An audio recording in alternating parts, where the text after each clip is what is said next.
Assalamualaikum warahmatullahi wabarakatuh. Apa kabar sahabat Amirul Mukminin? Semoga semua dalam lindungan Allah Subhanahu wa Ta'ala. Menjawab permasalahan yang dihadapi oleh Nabi Musa alaihissalam, hari itu Allah Subhanahu wa Ta'ala memerintahkan Nabi Musa untuk memecahkan sebuah batu yang sangat besar. Pasalnya, Nabi Musa alaihissalam sedang pusing memikirkan kondisi ekonomi keluarganya. Ia memikirkan bagaimana agar dapur tetap mengebul. Perintah itu pun dilakukan dengan baik. Nabi Musa alaihissalam lalu memecahkan batu yang diperintahkan dengan tongkatnya. Batu itu pun akhirnya terpecah. Dari dalam batu yang terpecah itu, ternyata ia menemukan ada satu batu lagi. Ia memecahkan batu itu dengan tongkatnya. Kemudian ia menemukan ada batu lagi di dalamnya. Lalu ia memecahkan lagi, kemudian muncul batu lagi di dalamnya, lalu ia memecahkan lagi. Dari pecahan yang ketiga itu muncul seekor cacing yang sangat kecil. Segera setelah itu Nabi Musa melihat dari mulut cacing itu ada secuil makanan yang keluar dari tenggorokannya. Lantas Allah Subhanahu wa Ta'ala memampukan Nabi Musa untuk mendengar si cacing itu bicara.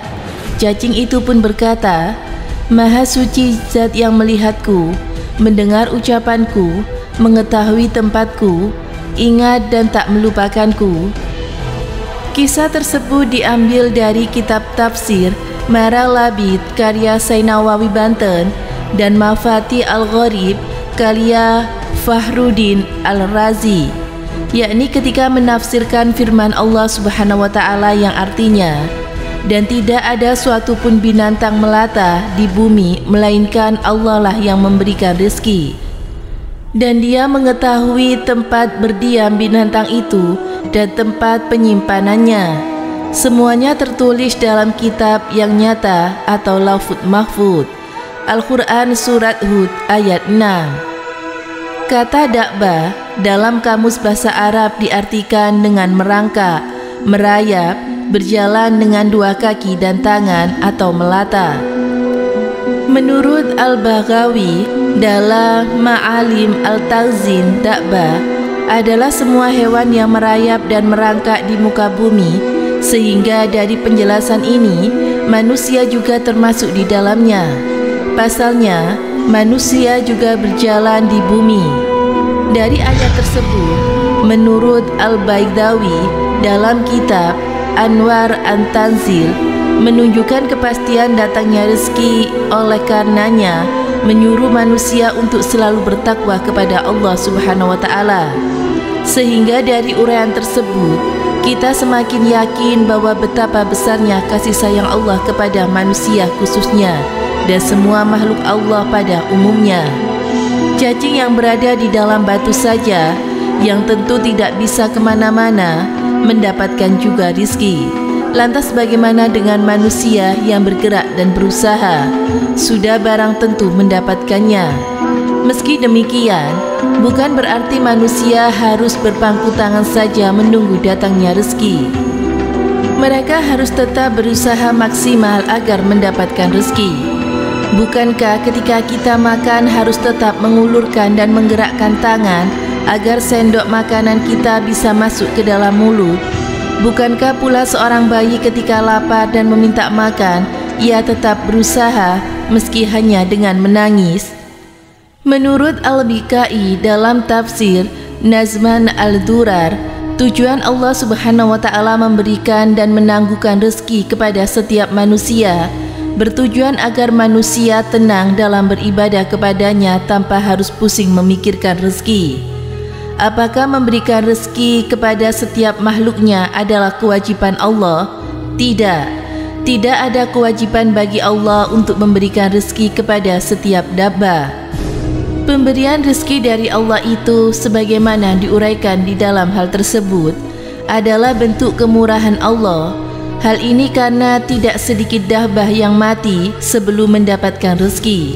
Begitu kurang lebih pendapat dari Al-Qurtubi. Dengan demikian, manusia hendaknya tidak galau dan harus tetap tenang dalam urusan rezeki, karena Allah sudah menanggungnya Dengan kata lain, kita hanya berkewajiban untuk berusaha untuk mencarinya, juga karena rezeki sudah menjadi urusan Allah. Hendaknya pula manusia semakin khusyuk dalam beribadah.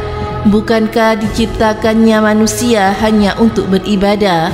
Allah Subhanahu wa Ta'ala berfirman, "Dan aku tidak menciptakan jin dan manusia melainkan supaya mereka beribadah kepadaku." Al-Quran Surat Az-Zariyat ayat 56. Semoga kita bisa mengambil hikmah dan pelajaran dari kisah tersebut. Semoga bermanfaat. Wallahu a'lam bishawab.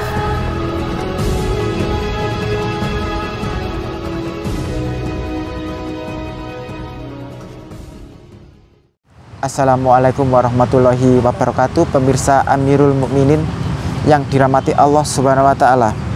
Dari sekian banyak kisah para nabi, Al-Quranul Karim sangat banyak menceritakan perjalanan hidup Nabi Musa alaihissalam. Apa alasannya? Nabi Musa adalah nabi yang paling mulia di kalangan Bani Israel.